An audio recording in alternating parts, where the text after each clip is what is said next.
Здраво и добро уште едно видео, каде што во ова видео ќе збориме за некои од факторите кои се потребни за раст на микроорганизми. Пред да спомнем дека микроорганизмите ги има многу различни видови и сите тие живеат во некоја си хетерогена средина. Значи хетерогена, мислам со тоа не е постојана, например, има почва и на таа почва тука има дрва, има некоја трева и од страна, например, има некоја бара со вода или слично. Значи, многу разновидна, разнолика средина која не е постојано униформна. И врз нивниот раст и развој влијаат многу фактори, кои и важно е да ги сватиме сите тие фактори кои влијаат врз нив, за да можеме да ги искористиме, за ние да можеме самите да си синтетизираме, односно не синтетизираме, него одгледуваме микроорганизми во лабораториски услови, односно во контролирани услови, значи во некои садови, каде што ние ќе можеме да ги контролираме како растат и се размножуваат одредени микроорганизми. И всушност популации кои се настанати, значи популации од различни видови клетки, различни видови бактерии, значи популации кои се настанати во малку или повеќе дефинирани услови, значи услови каде што знаеме колку е температурата, колку е, не знам, осветленоста, колку е влажноста и така натаму и други фактори.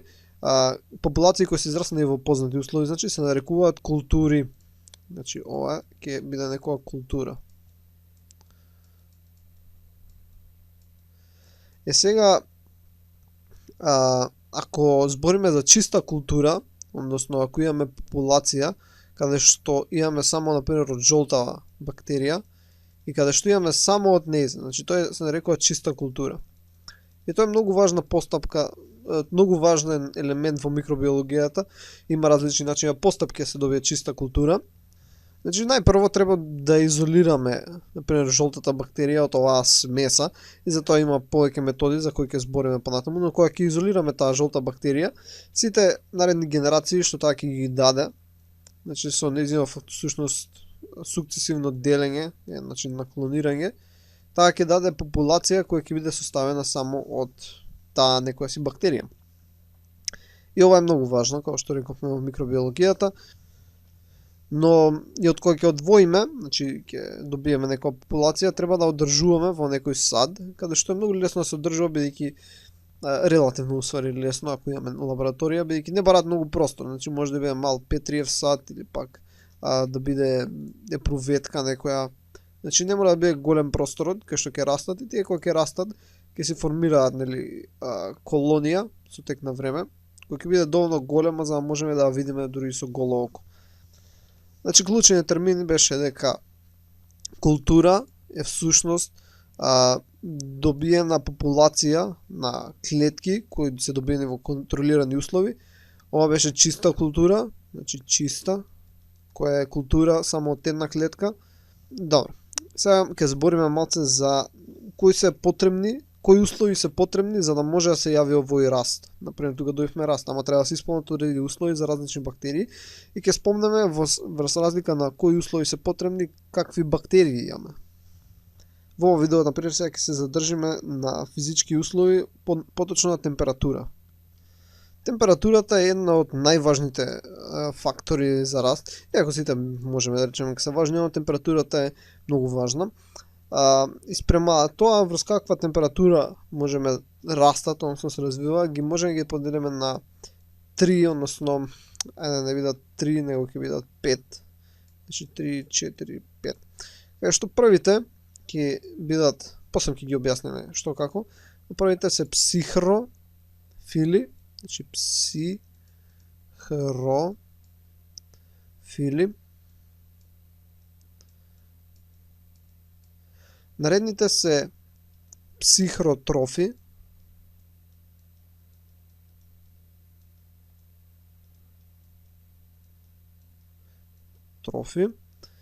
Наредни се мезофили.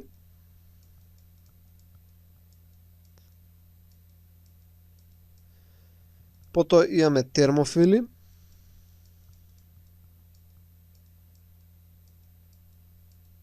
И на крај имаме екстремотермофили на некој начин.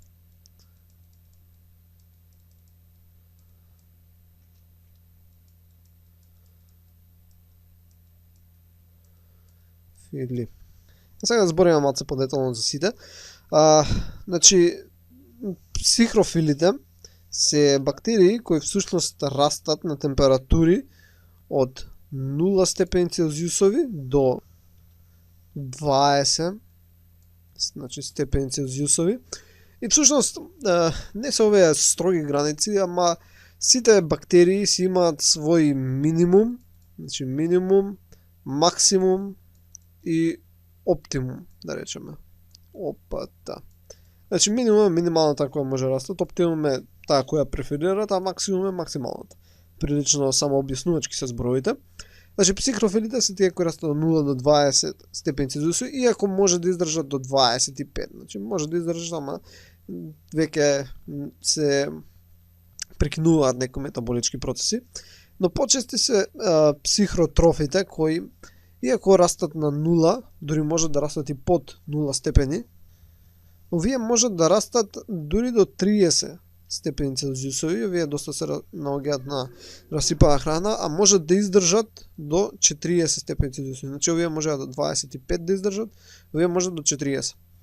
Мезофилите се тие кои најчесто ги средуваме во човековиот организам, бидејќи нивниот оптимум всушност е помеѓу 25 до 40 степени Целзиусови. И тоа е приближно температурата на еден животински организам, например кај хомеотермните, 36, 37, сепак има разлики во животинското царство, ама например кај човек е, да речеме, 37 Целзиусови степени и обично тие кои создаваат некои инфекции се мезофилни бактерии. Термофилите се тие кои сакаат на некој начин топлина на доста високи температури и нивната оптимална е од 50 до 60 степени Целзиусови, што е прилично топло, сепак не е нешто што не може да се издржи, например да имаш вода 50 до 60 степени Целзиусови, сигурно не може да ја допреш. Интересно е, не можат да растат на температури под 45. Значи ако е поладно од 45 степени, не може да растат на таа температура, што е доста интересно. Иако 45 само по себе е многу топло, ама ако е под 45 не може да расте. Значи овие ги сретнуваме обично на некои вулкански извори или некои топли бањи или слично. И последни се екстремно термофилите или хипертермофили кои најчесто ги среќаваме во археја, каде што тие всушност растат на 80 степени и повисоко дури. Значи дури и повисоко од всушност треба обратно, да. Дури и повисоко. Значи да речеме може да идат до 110. Иако е познат пример да еден вид на бактерии живеат и до 121 степен, сепак да речеме до 110 би изумреле сите. Ева да видиме тоа како би изгледало на еден график. Нормално, бројките може малце да варираат од тие што ги спомнав, зависи од каде добиваме информацијата, но тие се основните принципи. Сега интересно да се напомена, например, иако температурината опасекта е например од минус 10 до 20, тоа не значи дека оптимумот ќе биде на средина, значи би бил 5 степени. Значи оптимумот например во овој случај е на кај 10 степени Целзиусови. Значи не е секогаш средината помеѓу двете крајни вредности. Така, например, е исто и друг пример. Кај термофилите, они например се од 40 до 70, иако средината е 55, оптимумот нивни е околу 60 нешто. Така да не можеме да го зимаме средната вредност како оптимум, сите си имаат различен оптимум и различен опстанок на живење. И обично секогаш, како што гледаме, накосени се на десно, бидејќи секогаш обично се преферира по топлата страна, бидејќи што е потопло, полесно се одвиваат и побрзо сите метаболички процеси и побрзо растат организмите. Нормално не може да се иде тоа до бескрај, зависи кои ензими ги има, бидејќи главниот фактор што одредува колку може еден микроорганизам или каков било организам да издржи топлина е бидејќи протеините денатурираат. И сега ако можеш ти на некој начин да ги спречиш од денатурација, би може да издржиш и поголема температура. Добро, тоа беше се за ова видео.